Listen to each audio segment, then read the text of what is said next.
G'day guys, Sammy Gordon here from Australian Property Scouting with your Wise Wednesdays and your hot tip of the week. In this week's hot tip, we're talking about how to pull together your first deposit. Now, if we're talking about a first deposit for an investment, you may already have your PPR. That can be the first place to look. That should be the first place to look to see if you've got any equity in that property that you can pull out.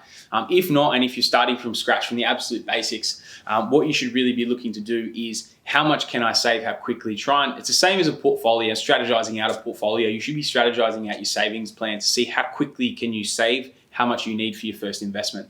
Another way of looking at it as well could be, could I borrow a bit of cash from my parents? I know a lot of people start like that, especially in today's market where they're trying to get in the market and the market's starting to pick up and take off. That can be a good little strategy just to help you maybe get you an extra 20 or 30 grand to start to get you into that first one.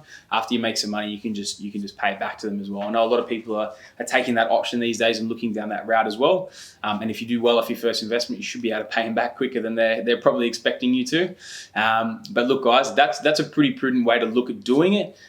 The other way, like I was saying before, is create yourself a bit of a saving strategy for how you can save money more quickly, and make sure you're not letting too much go out as well. So it's all good to be making as much as you can, but how much are you saving as well? So a good way can be really logging and tracking what you're spending. And a lot of people take around a little notebook for a whole week and they literally write down everything they spend. How much of it is discretionary? How much of it could you pull in for 6 months, pull in and sacrifice that little bit for 6 months so you can save to buy yourself your first house?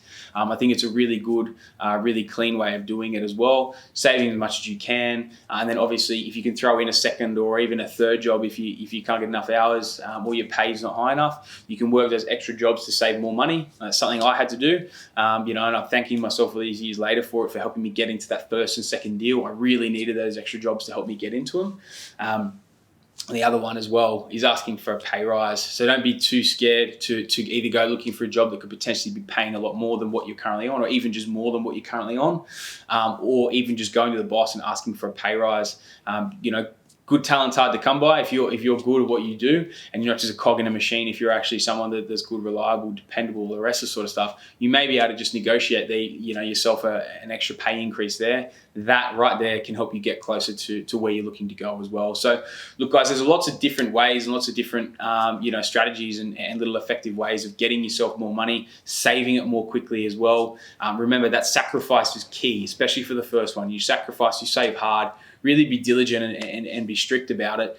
It's like paying yourself first for your long-term benefit. You've got to make sure you're saving and putting that money away. If there's a little bit left over, you can still go out and still do a bit of that discretionary spending, then do so. But be really careful with it. Get yourself into your first deal. It is the most crucial. And I hope that's helpful, guys. Any more questions, feel free to drop them in the comments or send me a direct message. Otherwise, I'll see you guys next week. Get amongst it.